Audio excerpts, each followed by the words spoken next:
बहुत समय पहले की बात है। एक घने जंगल में एक तोता अपने दो बच्चों के साथ रहता है। उनका जीवन खुशी खुशी बीत रहा था। एक दिन जंगल से गुजरते एक शिकारी की दृष्टि तोते के बच्चों की खूबसूरत जोड़ी पर पड़ी। उसने सोचा कि राजा को देने के लिए ये तोते बहुत सुंदर उपहार है। वह उन तोतों को पकड़कर राजा के पास ले गया।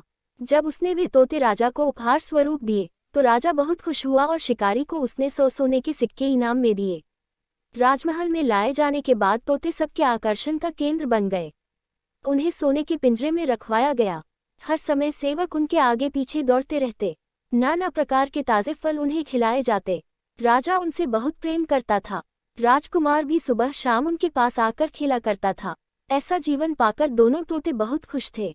एक दिन छोटा तोता बड़े तोते से बोला, भाई, हम कितने खुशनसीब हैं जो इस राजमहल में लाए गए और ऐसा आरामदायक जीवन पा सके।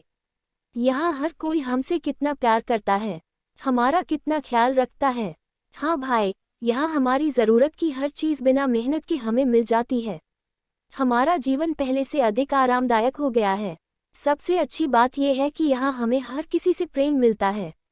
तोते को राजमहल का आनंदपूर्ण जीवन बहुत रास आ रहा था, लेकिन एक दिन सब बदल गया। वह शिकारी जिसने राजा को उपहार में तोते दिए थे, राजदरबार में फिर से आया। इस बार उसने एक काला बंदर राजा को उपहार में दिया।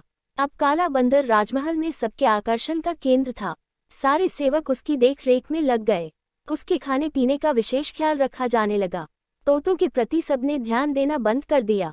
यहाँ तक कि राजकुमार भी अब तोतों के स्थान पर बंदर के साथ खेलने लगा। यह देखकर छोटा तोता बहुत दुखी था। वह बड़े तोते से बोला, भाई, इस काले बंदर ने हमारी सारी खुशियाँ छीन ली है। इसके कारण अब हमारी ओर कोई ध्यान ही नहीं देता। बड़ा तोता बोला, कुछ भी स्थायी नहीं रहता मेरे भाई, वक्त बदलते देर नहीं लगती। कुछ दिन बीते। बंदर था तो शरारती। एक दिन उसने महल में बहुत उत्पात मचाया। सेवकों को बहुत तंग किया। राजकुमार भी उसकी हद से डर गया। राजा को जब बंदर की कारस्तानी पता चली तो उसने उसे जंगल में छोड़ आने का आदेश दे दिया। आदेश का पालन कर बंदर को जंगल में छोड़ दिया गया।